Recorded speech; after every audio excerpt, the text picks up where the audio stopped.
The November election is quickly becoming a military brass-knuckle showdown to determine who will be the next commander-in-chief.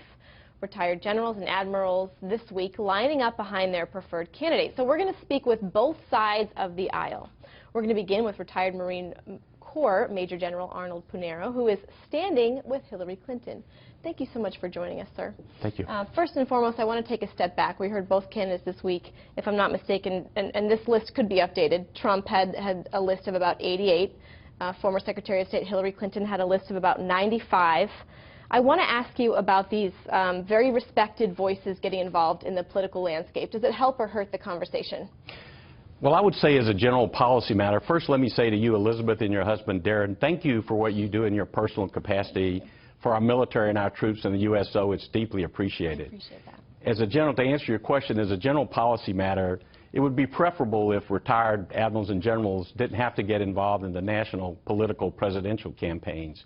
But that bridge was crossed when President Ronald Reagan was running against Jimmy Carter, and he put together a long list of generals to talk about Jimmy Carter's, he thought, weak positions on defense. And it's been a staple of presidential politics ever since. And so I don't think we can, cross that bridge back. As far as I'm concerned, I'm an independent. I'm not a registered Democrat or Republican, never have been. I vote for the person, not the party. And I came to my decision independently and based on looking at the candidates and deciding who I thought would be the best commander-in-chief. What made you come to that decision? Well, what was the selling point for you? The selling point for me was a number of things. One, I think when it comes to national security and foreign policy, we need to go back to what worked during the peak of the Cold War and in the aftermath of the fall of the Soviet Union, which was approaching national security on a bipartisan basis. There was an old saying that when it comes to national security, politics stops at the water's edge. I believe Secretary Clinton with Senator Kaine would approach and go back to the bipartisan way of dealing with that. I also feel as a military officer, when you sit on promotion boards and you're looking at people that you want to promote to the highest positions, you look for the best and fully qualified. You look at their experience, you look at their performance, you look at their future potential.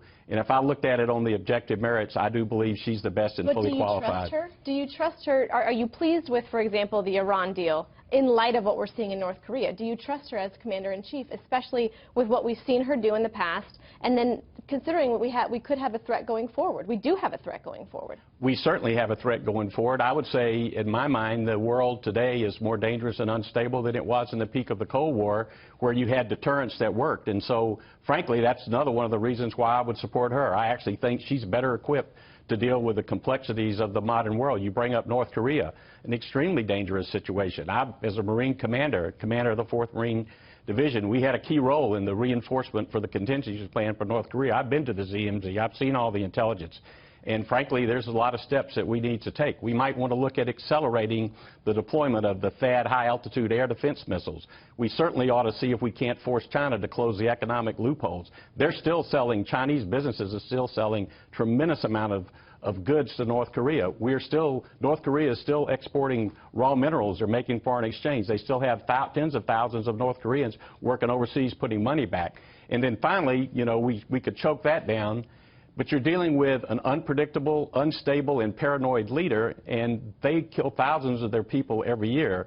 So we've got to deal with them in a very clear and unambiguous way. We've got to focus on ensuring they don't... Do you think she can do that? Absolutely. No question in my mind she can do that. We don't have much time left, but you said that you do trust her in that position. So what is your response to critics who say, listen, the Middle East is in more turmoil because of her policies and under Barack Obama, and that's going to be more of the same? So I don't agree with the premise of your question. I would say the Middle East has been in turmoil for centuries, and I think that if you talk to the current chairman of the Joint Chiefs of Staff, Joe Dunford, he's an impeccable. I've served with him since he was a junior officer. He's an objective, independent individual. We call him Fightin' Joe. He's a tough customer.